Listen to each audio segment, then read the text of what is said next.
একটা ৯ বছরের শিশুকে ধর্ষণ করে মসজিদে বেঁধে রেখে আসছে। জানি না মসজিদে রেখে আসছে নাকি মসজিদেই ঘটনাটা ঘটানো হয়েছে, জানি না। জানি না কে বা কারা করেছে, জানি না কে করেছে বা কারা করেছে। ৯ বছরের শিশু কন্যার মাও জানে না যে তার সন্তানটাকে কে ধর্ষণ করে হত্যা করেছে। কারণ সে বলতেছে তার আশেপাশে এমন কোনো শত্রু নেই। সে বলতেছে সবাই তাকে এবং তার মেয়েকে সবাই ভালোবাসে। এ ভালোবাসার মধ্যেও কোত্থেকে যে শত্রু তৈরি হয় একমাত্র আল্লাহ পাকে জানে।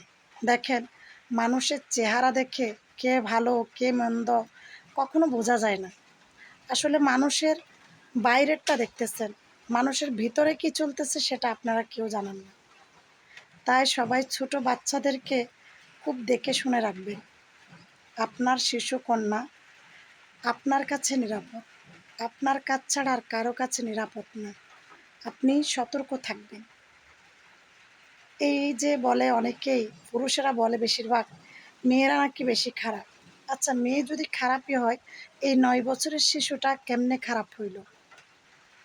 এই ৯ বছরের শিশু সে একজন পুরুষকে আকৃষ্ট করবে এমন কোনো কিছু তো তার কাছে নাই। তাহলে এই ৯ বছরের শিশুকে পুরুষ কেন রেহাই দিল না? আচ্ছা পুরুষ, তোমরা কিসে আটকাও? তোমাদের নেশা, চোখের নজর কিসে আটকায়? তোমরা এত জঘন্য কেন? আজকে এক পুরুষের জন্য হাজার হাজার পুরুষ দায়ী হচ্ছে। আসলে পুরুষ বলতে এরকম, কতই না দেখতেছি এদিকে ওদিকে, সন্তান বাবার কাছে পর্যন্ত নিরাপদ নাই, একজন বোন ভাইয়ের কাছে নিরাপদ নাই। তাহলে নারীরা যাবে কোথায়? নারী হয়ে জন্ম নেওয়াটা কি নারীদের অপরাধ? যেখানে ৯ বছরের শিশু, এই যে কিছুদিন আগে আচিয়া, ৭ থেকে ৮ বছর বয়স, সেও কিন্তু ছোট্ট একটা বাচ্চা ছিল। যাই হোক, আসিয়ার কথা না হয় বাদে দিলাম, সেখানে অনেক ধরনের ঝুট ঝামেলা ছিল। তাহলে এই ৯ বছরের শিশুটার কি হয়েছে? ময়নামণির ৯ বছরের ময়নার কি হয়েছিল? ৯ বছরের ময়নাকে কেন ধর্ষিত হতে হলো? ৯ বছরের ময়নাকে কেন খুন হতে হলো? জাতির কাছে প্রশ্ন, আসলে ময়নার খুনি কি শাস্তি পাবে? ময়নার খুনি কি আদৌ পাওয়া যাবে?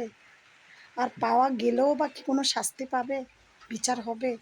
আমি চাই দৃষ্টান্তমূলক শাস্তি হোক, যেন দ্বিতীয়বার এই ধরনের কাজ করার সাহস কেউ না পায়। কি বলেন সবাই? সবাই যদি আমার এই ভিডিওর সাথে একমত হয়ে থাকেন, ভিডিওটা বেশি বেশি করে শেয়ার করে ছড়িয়ে দিন এবং সবাই জোর দাবিতে প্রতিবাদ জানান।